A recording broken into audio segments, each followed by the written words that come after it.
أعوذ بالله من الشيطان الرجيم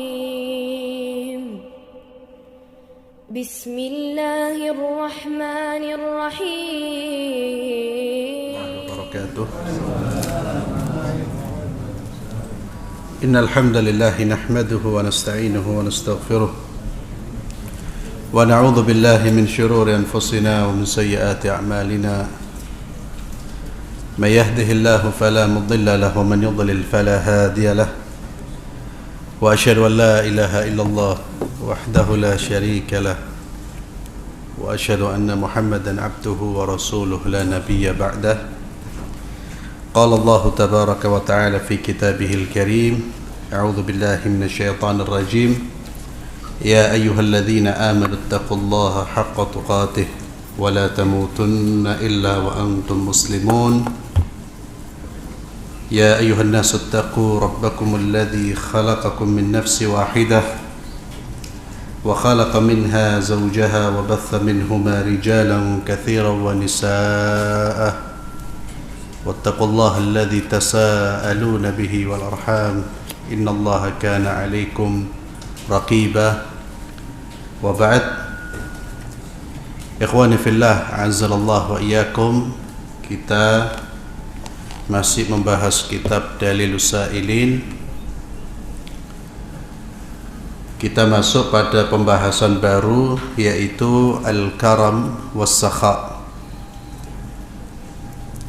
Al-Karam Was-Sakha ini artinya kedermawanan.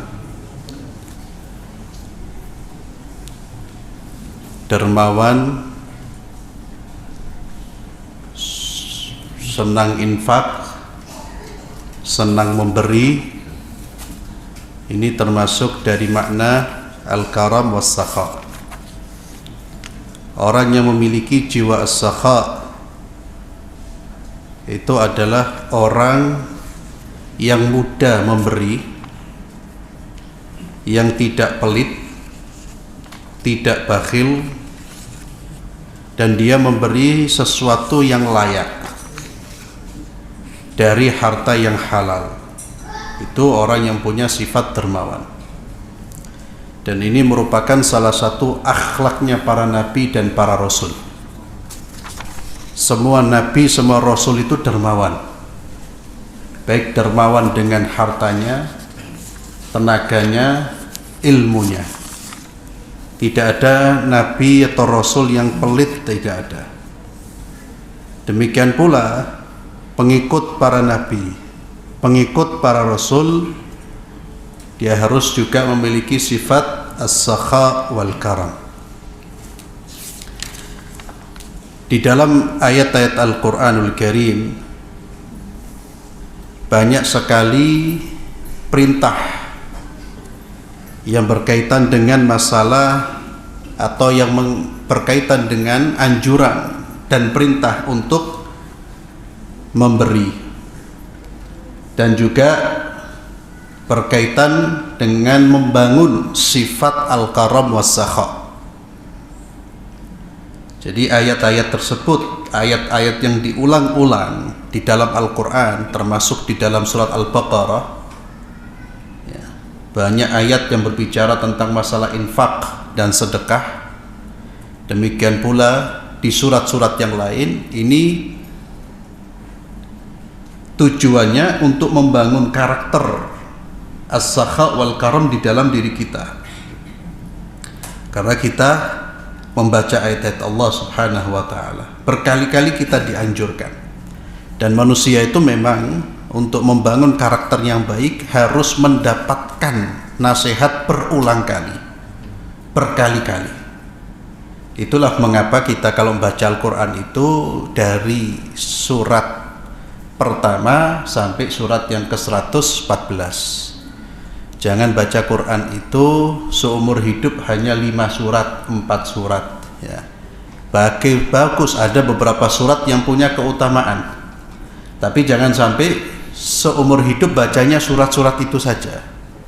Ya, sekarang ini kan ada model Quran dengan bukan Quran, ada surat-surat tertentu, ada 4 atau 5 surat dikumpulkan dalam satu jilid. Ya. Itu karena memiliki keutamaan-keutamaan. Silahkan dibaca, tapi jangan kemudian membacanya setiap hari hanya itu. Surat-surat yang lain, Al-Baqarah, Al-Imran, An-Nisa, Al-Maidah, itu kemudian terlewatkan. Padahal kita dianjurkan membaca Al-Quran dari awal sampai akhir, di antaranya ya karena sebanyak 114 surat itu terkandung berbagai macam perintah dan larangan, pelajaran, cerita yang terkadang ada di surat ini, tidak ada di surat itu. Ya, itulah mengapa surat-surat itu hendaknya dibaca secara menyeluruh. Ya, termasuk kita akan menemukan banyak ayat tentang infak. Al-qaram al-infaq bitibin nafs fima ya'dhum khatruhu wa naf'u wa huwa badlu ma yanbaghi min malin fima yanbaghi. Jadi infak itu adalah menginfakkan sesuatu. Al-karam, ya, kemuliaan, kedermawanan, itu adalah sifat yang melahirkan perbuatan infak. Ya, infak itu memberi. Biti bin nafs, dengan keridhaan diri, dengan jiwa yang ikhlas, yang tulus, yang baik, tidak memberi karena terpaksa. Kalau orang memberi karena terpaksa, sekalipun dia mengeluarkan infaknya miliaran rupiah, itu bukan atau tidak layak disebut dengan orang yang dermawan. Kenapa? Karena kedermawanan itu salah satu unsur yang terpenting di dalamnya adalah ketulusan hati. Memang dia betul-betul ingin membantu, ya. Tidak ada tekanan dari pihak luar. Badlun ma yanbaghi min mal fi ma yanbaghi. Jadi memberikan apa yang patut diberikan dari harta kita di dalam atau disalurkan kepada yang memang berhak, yang patut menerima. Maka orang yang dermawan itu juga mengeluarkan sesuatu yang memang patut dikeluarkan. Kalau dia mengeluarkan sesuatu yang tidak layak untuk dikeluarkan, ya namanya bukan dermawan dia. Namanya bukan dermawan. Sekalipun nama aslinya dermawan, ya. Tapi dia tidak memiliki sifat dermawan. As-sakha juga demikian. Sakha itu suhulatul infaq. Orang yang memiliki sifat sakha, ya, murah hati, murah tangan, ringan tangan, ya, ringan tangan dalam pengertian positif. Ya, orang yang dermawan juga adalah orang yang punya sifat yang mendorong dia dengan mudah menginfakkan hartanya di jalan Allah. Suhulatul infak. Infak itu mudah bagi dia. Itu orang layak disebut dermawan. Jadi dia mengeluarkan harta itu mudah. Wa tajannub iktisab ma la yuhmad. Dan orang yang dermawan, orang yang punya jiwa yang baik, jiwa yang mulia, itu adalah orang yang tidak hanya menginfakkan hartanya di jalan Allah, tapi dia juga menjauhi segala macam proses mendapatkan harta dengan cara yang tercela. Dia tidak akan menyentuh atau masuk di pintu-pintu syubhat, apalagi pintu yang haram. Maka orang yang mendapatkan harta dari harta yang haram lalu dia infakkan, di dalam Islam dia bukan orang yang mulia. Dia bukan orang yang dermawan yang memang betul-betul dipuji di dalam Islam. Di dalam kitab Asy-Syifa yang ditulis oleh Al-Qadhi Iyad, beliau mengatakan al-karam wal jud was sakha was samaha ma'aniha mutaqariba. Jadi karam, jud, sakha, samaha itu memiliki makna-makna yang dekat, yang hampir sama. yakni ya sekitar itu, kedermawanan, kemuliaan, ya, yakni suka membantu, suka menolong, orang yang peduli dengan punya kepedulian sosial yang tinggi, juga toleran ya, dalam hal-hal yang memang bisa ditoleransi. Wahiyya sifatun min sifatil anbiya wal mursalin. Dan sifat-sifat itu sifatnya para nabi dan para rasul. Ya, maka ahlus sunnah, ya, orang yang mengikuti sunnah, yang kita mengikuti Nabi Muhammad SAW, itu cirinya diantaranya ya dermawan, ya, ringan tangan dalam pengertian senang memberi, suka memberi, tidak pelit, tidak bakhil. Jadi kalau ada orang mengaku ahlu sunnah, pengikut Nabi tapi bakhil, ya dia tidak sunnah itu. Tidak sunnah. Dia belum menjalankan, mengikuti salah satu sifat dari sifat-sifat Rasulullah sallallahu alaihi wasallam. Allah Azza wa Jalla berfirman di dalam surat Al-Baqarah ayat 267, A'udzu billahi minasyaitonir rajim. Ya ayyuhalladzina amanu anfiqu min thayyibati ma kasabtum wa mimma akhrajna lakum minal ard.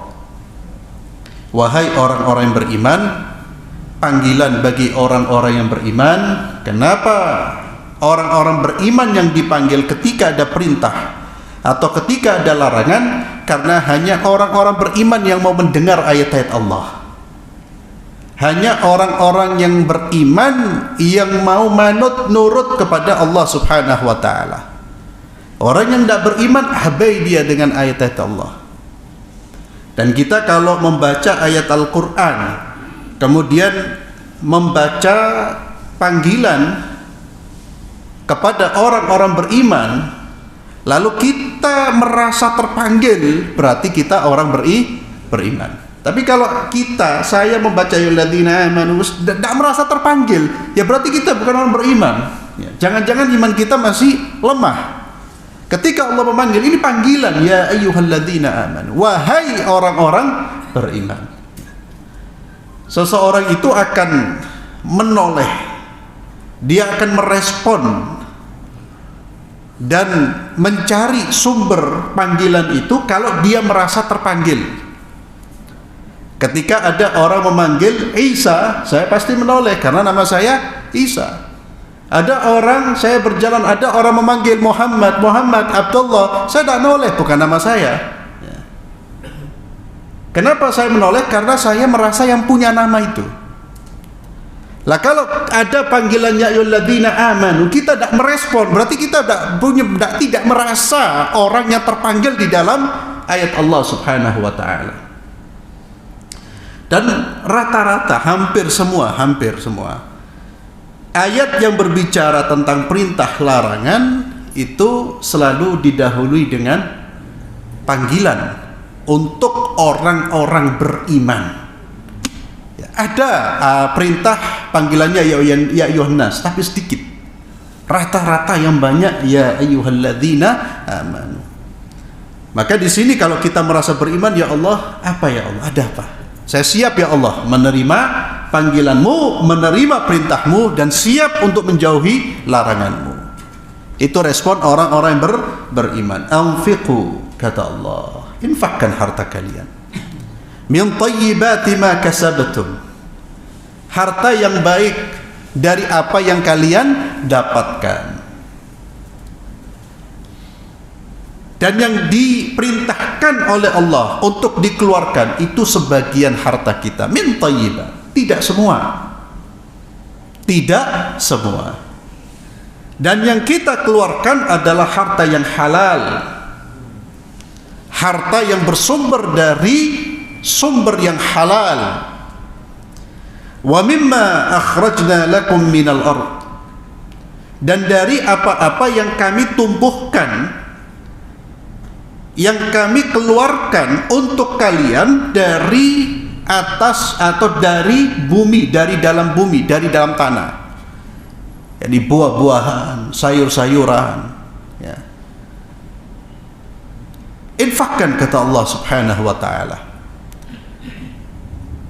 وَلَا تَيَمَّمُوا الْخَبِيثَ مِنْهُ تُنْفِقُونَ وَلَسْتُمْ بِآخِذِيهِ إِلَّا أَنْ تُغْمِضُوا فِيهِ. Janganlah ketika kita mengeluarkan harta kita untuk kita infakkan, termasuk mengeluarkan harta zakat, jangan kemudian kita tayammamu, taksudu, kamu dengan sengaja mencari harta yang kualitasnya paling jelek, begitu jeleknya, walastum biakhidhi illa an tughmidu fi. Kamu ketika diberi harta itu, kalau itu diberikan kepada kamu, kamu tidak akan mengambilnya kecuali dengan memicingkan mata. Jadi karena harta ini tidak layak.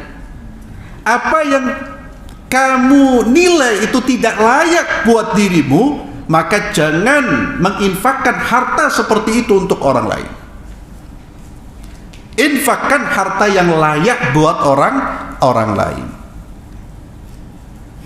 Menginfakkan baju, boleh baju bekas, tapi yang layak dipakai, yang memang layak. Jangan sudah baju bekas bolong tengah, ya. Dibolong kan bisa dijahit, ya akhi. Kalau ente mau jahit, jahitan dulu baru berikan. Menginfakkan sarung buat orang yang sudah terkena musibah, dak duwe harta, sarung dia sobek lagi. Itu kalau diberikan kepada dia, dak dipakai, dibuat pel-pelan sama dia. Maka Allah ingatkan, jangan. Kita menginfakkan harta itu yang layak. Minimal itu yang layak bagi orang lain, yang bisa dipakai, bisa dimanfaatkan, itu minimal. Wa'lamu, ketahuilah, annallaha ghaniyun hamid. Allah itu maha cukup. Bukan Allah yang butuh harta kita. Ketika Allah perintahkan untuk infak, itu bukan untuk kecukupan Allah. Allahu ghaniyun. Sekalipun seluruh manusia tidak mengeluarkan hartanya, Allah tetap maha kaya. Dan Allah maha terpuji. Allah itu senang hal-hal yang terpuji, karena Allah maha terpuji.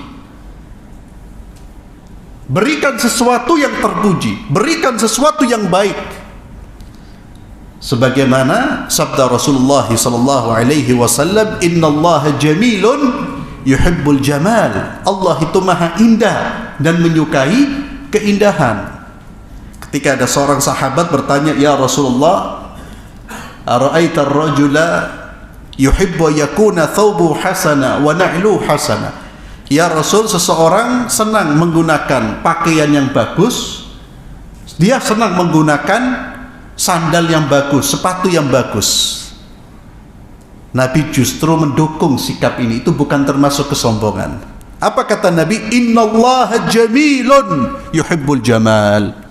Allah itu maha indah dan menyukai keindahan.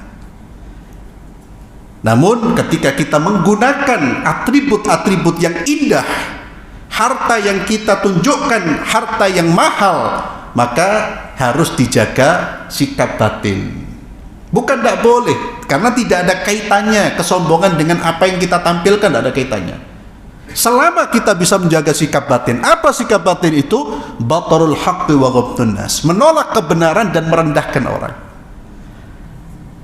Kalau sudah pakai yang wah, yang hebat, lalu merasa dirinya, iki lo aku tajir, lu fakir kan, ya, itu baru kesombongan. Tapi ketika dia menggunakan wah, hatinya tetap tawadhu, tidak ada kaitannya dengan kesombongan. Saya sering contohkan, hatta orang pakai sepeda ontel itu bisa kibir, ya. Aku wong zuhud, naik sepeda, nggak naik mobil aku. Padahal memang dia ada punya mobil, ya, nggak duit-duit. Ya. Aku wong zuhud, pakai pakaian yang kemudian lusuh, merasa dirinya lebih tinggi. Hati-hati. Maka itu sikap batin yang nanti akan terlihat dalam bukan penampilan, tapi sikap. Ya. Penampilan tidak bisa dijadikan tolok ukur sampai kemudian melahirkan sikapnya seperti apa terhadap orang lain. Maka Allahu Hamid, Allah itu maha terpuji, Allah itu maha indah, menyukai hal-hal yang baik, menyukai hal-hal yang terpuji, termasuk harta-harta yang kita infakkan di jalan Allah subhanahu wa ta'ala. Laisa 'alaika hudahum walakinna Allah yahdi man yasha. Tadi Al-Baqarah 267. Kemudian Allah berfirman, laisa 'alaika hudahum, bukan kemampuan memberi hidayah itu pada dirimu ya Muhammad sallallahu alaihi wasallam. Walakin Allah yahdi man yasha. Akan tetapi Allah subhanahu wa ta'ala yang memberi hidayah kepada siapa yang Allah kehendaki. Ini yang disebut dengan hidayatut taufiq. Hidayah di mana berubah hati seseorang dari kekufuran menuju keimanan. Hatinya berubah dari kufur kepada iman, dari maksiat kepada taat. Itu hanya bisa dirubah oleh Allah Azza wa Jalla.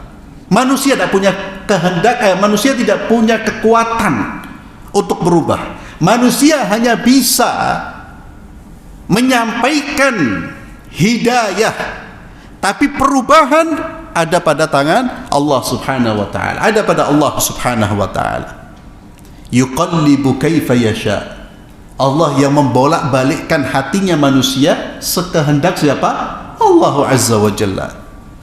Kita tidak punya kuasa untuk itu.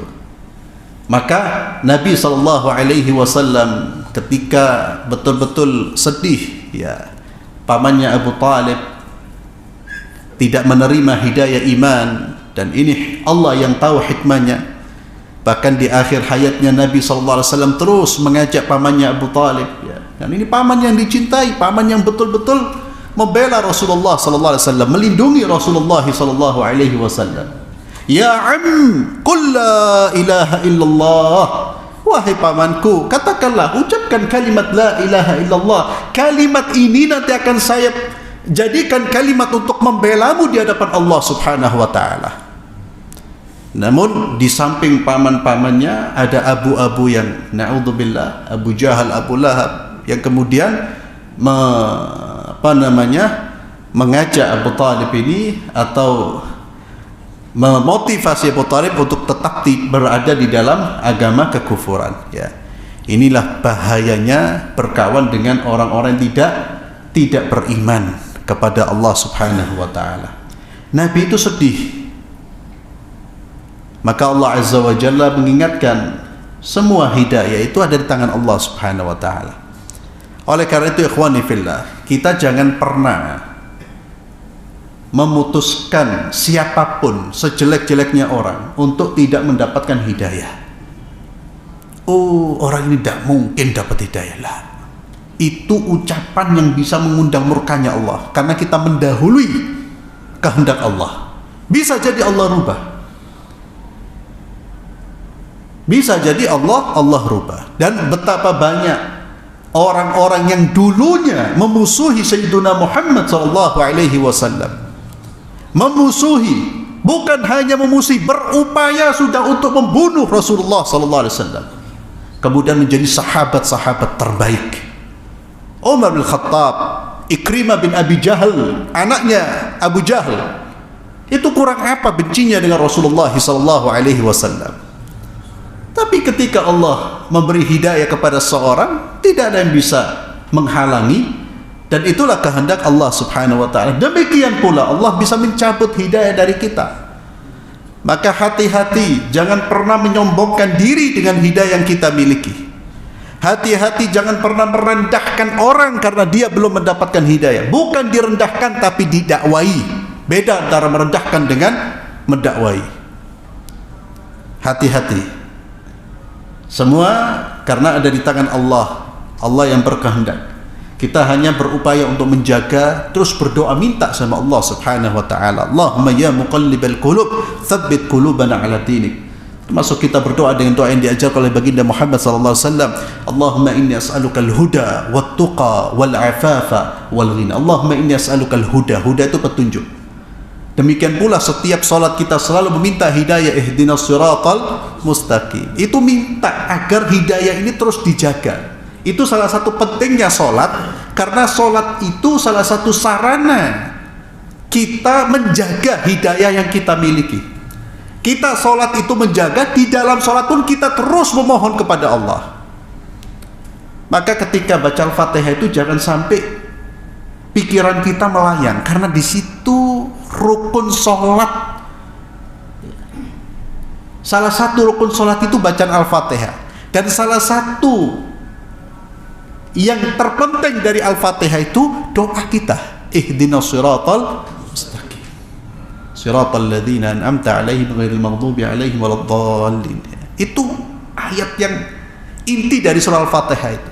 Awal-awalnya apa? Pujian kepada Allah. Bismillahirrahmanirrahim. Alhamdulillahirabbil alamin. Arrahmanirrahim. Dan di situ juga diajarkan kita adab berdoa. Adab berdoa itu seperti kita baca Al-Fatihah. Apa adabnya? Memuji Allah dulu. Jangan langsung to the point. Dipuji Allah dulu, baru kemudian ihdinas siratal mustaqim. Wa ma tunfiqu min khairin fali anfusikum. Infak yang kamu berikan, infak kebaikan yang kamu berikan, fali anfusikum. Ini satu hakikat yang wajib kita yakini, yang kita ketahui, bahwa semua kebaikan yang kita kerjakan, infak yang kita keluarkan, fulus yang kita keluarkan, itu kebaikannya kembali ke kita. Dan yang paling besar mengambil manfaat orang yang menginfakkan, bukan orang yang menerima. Demi Allah, yang paling besar mengambil manfaat dari harta yang dia keluarkan, itu kita harus yakin, bukan orang yang menerima, tapi kita nanti itu. Orang yang mengeluarkan hartanya di jalan Allah bisa dilipat gandakan 700 kali lipat. Berlipat-lipat pahalanya di akhirat, di dunia diganti sama Allah.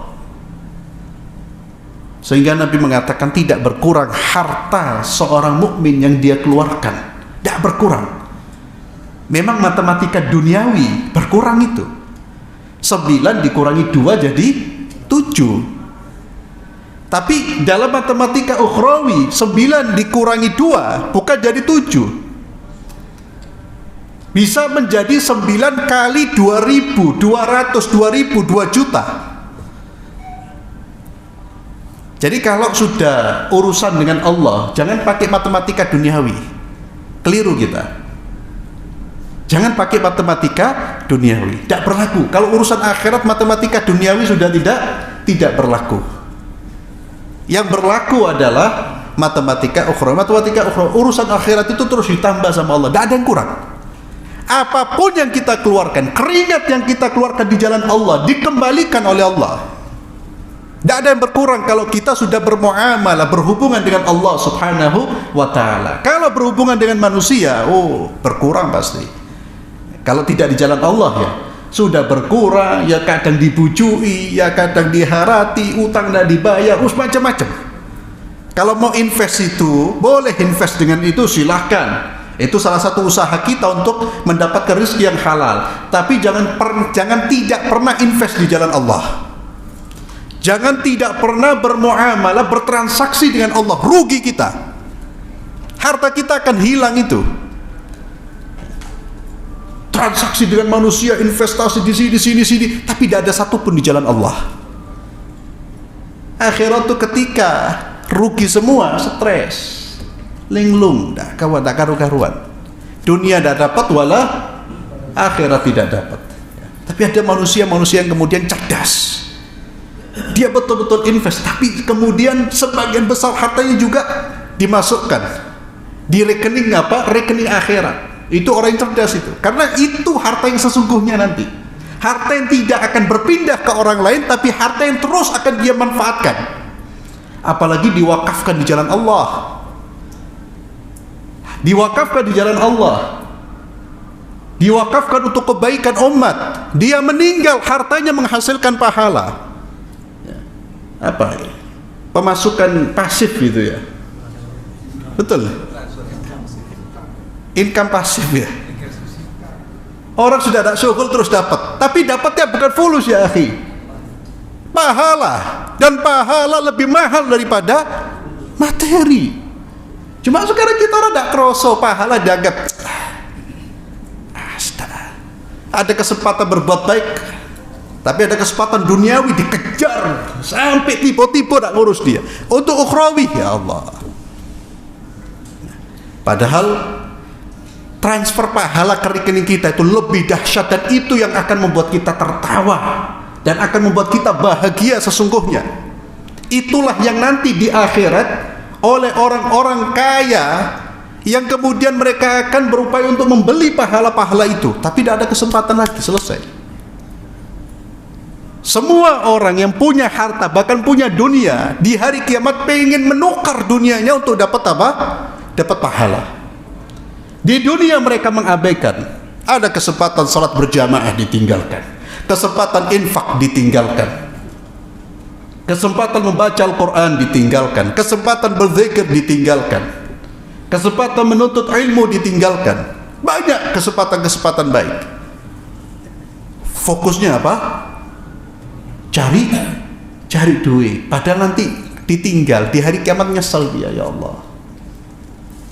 Maka Allah ingatkan, kalau kita infak jangan merasa kita ini berjasa. Itu yang harus dihilangkan, dihapus. Jangan kemudian ketika kita berbuat baik kepada orang, hilangkan sifat saya sudah berjasa. Itu hati-hati. Mengingat-ingat jasa kita kepada orang lain itu akan melahirkan sikap alman, mengungkit-ungkit kembali kebaikan yang itu bisa menghilangkan pahala infak kita. Maka kata para ulama, ada dua hal yang harus kita segera lupakan. Yang pertama, kebaikan kita kepada orang lain lupakan. Lupakan. Orang yang melupakan, saya berbuat baik pada fulan, lupakan kebaikan itu. Mengingat-ingat kebaikan kita kepada orang lain, satu, membuat kita lemah semangat dalam berbuat kebaikan. Saya sudah berbuat ini, saya sudah fulan ustaz bantu ake.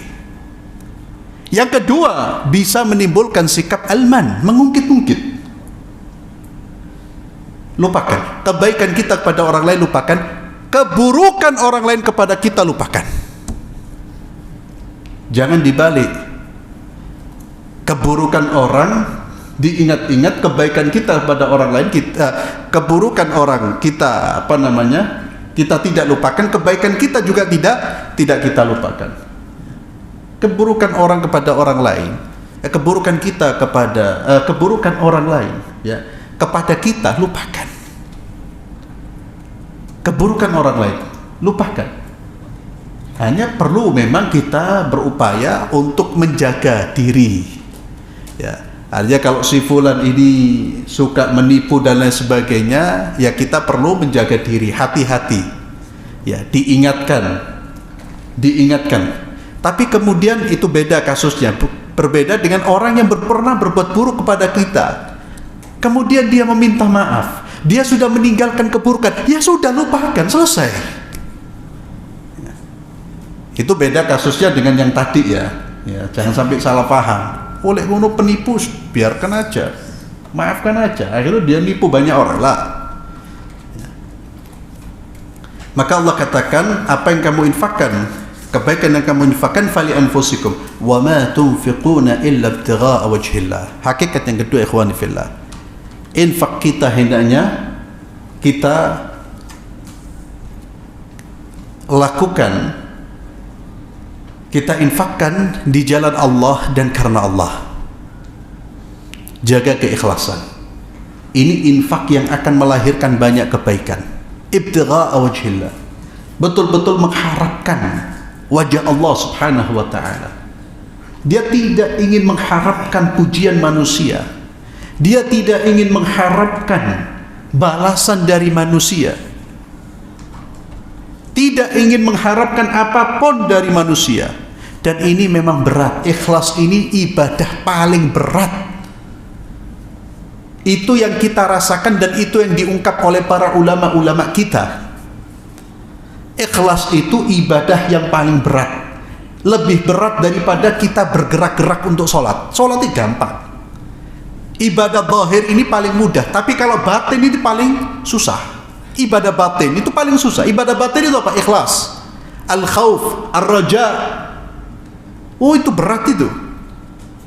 Termasuk as-sakha wal karam itu sebetulnya dari sini. Maka Allah ingatkan, wa ma tunfiqu min khairin yuwaffa ilaikum wa antum la tudlamun. Allahu akbar.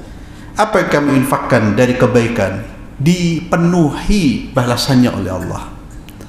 Dipenuhi ini bukan disamakan ya. Kita diberi lebih banyak dari apa yang kita keluarkan. Kalian tidak akan dizalimi oleh Allah Subhanahu wa taala. Kemudian surat Al-Imran ayat 92, dan ini surat Al-Imran ayat 92 ini merupakan puncak dari kebaikan. Kebaikan itu ikhwani fillah, kedermawanan itu bertingkat-tingkat. Orang menginfakkan harta yang layak, namun dia sudah tidak menggunakan lagi, tapi layak, itu baik. Tapi layak. Orang punya baju bekas, baju yang sudah dipakai, tapi masih layak, dia berikan kepada orang lain, itu infak. Selama niatnya karena Allah, dia mendapatkan fadilah yang besar. Namun kebaikan yang lebih tinggi dari itu, dia memberikan sesuatu yang bukan dalam konteks baju, bukan baju bekas, baju baru yang harganya mahal yang biasa dia pakai. Itu tentu berbeda dengan dia memberikan baju bekas. Yang lebih puncak lagi, dia memberikan sesuatu yang dia butuh, itu dia senang dan dia butuh. Tapi lah, biarkan untuk saudara saya. Oh, ini yang paling berat, Pak. Ini yang paling berat. Tapi kita berupaya ke situ. Ayat ini berkaitan dengan masalah itu. Allah Subhanahu wa taala firman, "Lan tanalul birra hatta tunfiqu mimma tuhibbun." Kalian belum sampai kepada puncak kebaikan. Jadi kebaikan itu bertingkat-tingkat. Kebaikan itu bertingkat-tingkat. Maka jangan meremehkan kebaikan dengan tingkatan yang kecil, jangan remehkan. Itu kebaikan. Tapi kemudian usahakan untuk meningkatkan lagi, meningkatkan kualitas. Karena kebaikan ada batas terendah, ada puncak dari kebaikan itu.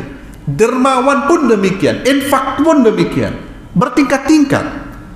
Puncak dari kebaikan kata Allah, sampai kalian menginfakkan apa yang kalian cintai. Ini saya senang, saya cinta, tapi saya infakkan jalan Allah. Wa ma tunfiqu min syai'in fa innallaha bihi alim. Apa yang kamu infakkan, apapun, sedikit, apa yang kita keluarkan, Allah Maha tahu. Allah Maha tahu. Kalau Allah Maha tahu, dibiarkan sama Allah? Lah, dibalas. Ayat ini berkaitan dengan sahabat Rasulullah SAW yang dia punya banyak kebun. Dia punya banyak kebun. Ya, sahabat Nabi itu ada yang tajir, Uthman bin Affan, Abu Bakar, ya, Abdurrahman bin Auf. Itu kalau ukuran orang sekarang bisa dikatakan miliarder atau lebih. Ada yang memang tidak punya apa-apa.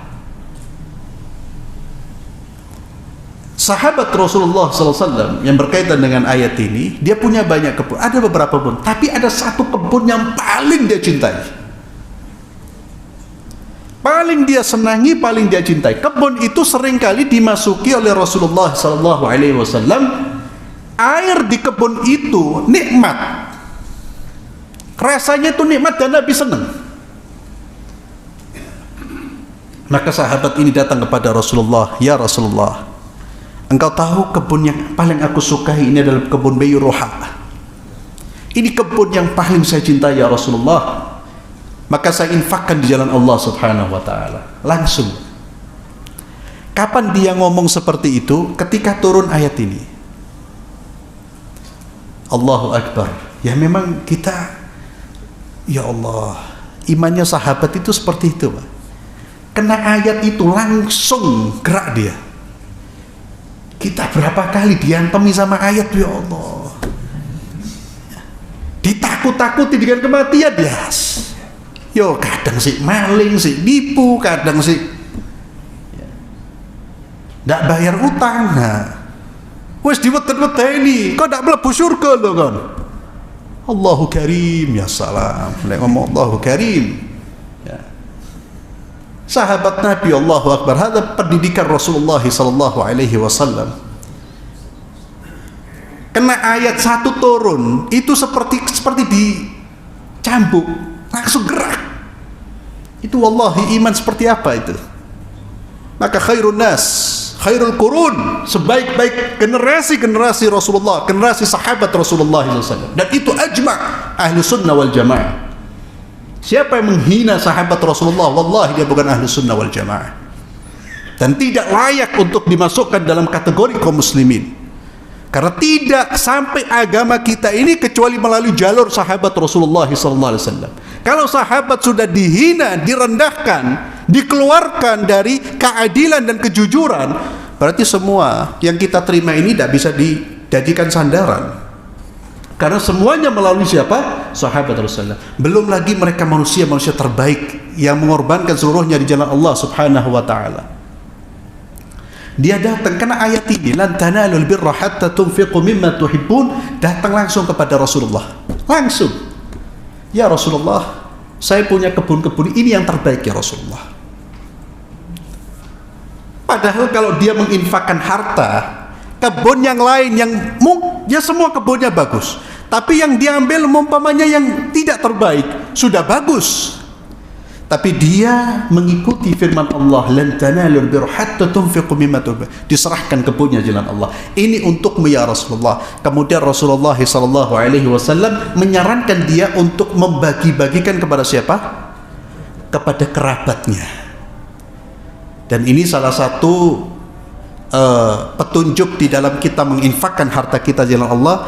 Pertama kali yang harus kita lihat orang-orang yang berhak menerima infak kita siapa? Kerabat. Kerabat. Itu yang pertama kali dilihat, dan itu yang selalu diulang dalam Al-Quran. Wa atidzal qurba haqqahu wal miskina wa ibnas sabil. Ya. Maka kata Nabi, kamu infakkan di anak-anak pamanmu. Kamu lihat mereka.